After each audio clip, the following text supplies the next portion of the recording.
પિતૃપક્ષ શ્રાદ્ધ પક્ષમાં જો અનુચિત જગ્યા પર શ્રાદ્ધ કર્મ કરવામાં ના આવે તો તેનું ફળ નથી મળતું.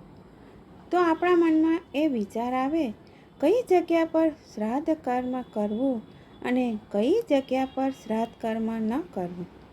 જાણો આ વિશેની સંપૂર્ણ મહત્વપૂર્ણ જાણકારી. ભાદરવાની પૂર્ણિમાથી અમાસ સુધી શ્રાદ્ધ પક્ષ ચાલે છે, જેને પિતૃપક્ષ પણ કહેવામાં આવે છે.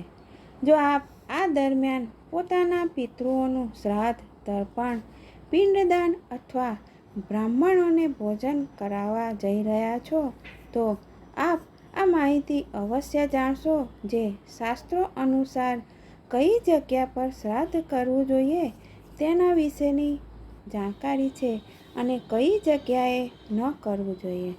જો આપ ચોક્કસ જગ્યા પર શ્રાદ્ધ કરશો તો જ તમને તેનું ફળ મળશે અને નહીં તો તેનું ફળ નહીં મળે. જય શ્રી કૃષ્ણ મિત્રો, સ્વાગત છે તમારું મારી ચેનલ સ્નેહ સાગરમાં. જો આ માહિતી જાણકારી આપ સર્વને પસંદ આવે તો લાઈક, શેર અને સબસ્ક્રાઈબ કરશો. જો આપ પોતાના ઘરે શ્રાદ્ધ કર્મ કરાવવા ઈચ્છો છો તો કરાવી શકાય, પરંતુ શ્રાદ્ધ કર્મ કરતી વખતે દક્ષિણ દિશામાં મુખ રાખીને બેસવું જોઈએ.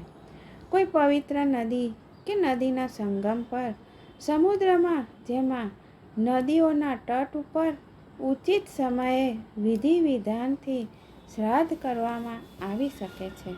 પવિત્ર વડના ઝાડ નીચે પણ બેસીને શ્રાદ્ધ કર્મ કરવામાં આવે છે.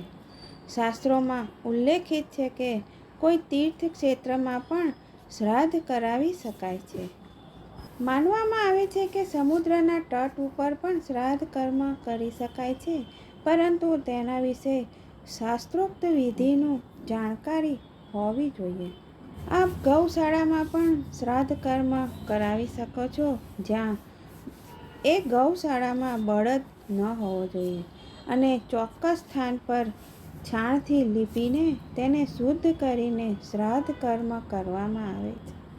પર્વતના શિખર ઉપર પણ શ્રાદ્ધ કર્મ કરી શકાય છે. જંગલમાં પણ ઉચિત સ્થાનને સ્વચ્છ અને મનોહર ભૂમિ પર વિધિપૂર્વક શ્રાદ્ધ કર્મ કરવામાં આવે છે.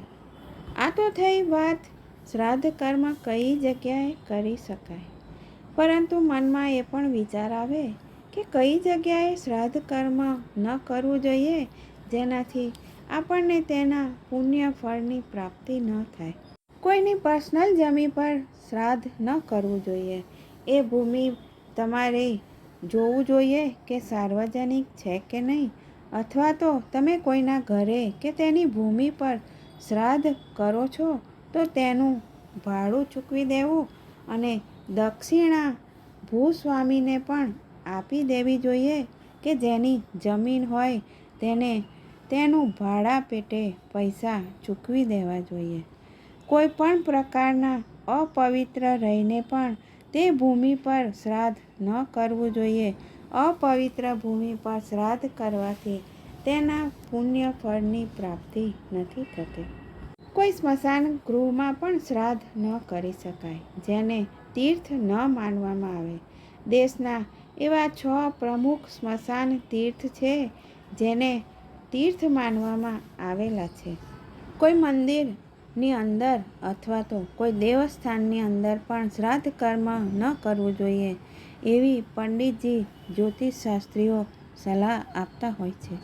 મિત્રો, તમે પણ આ માહિતીની જાણકારી પ્રાપ્ત કરીને તે પ્રમાણે અનુસરશો.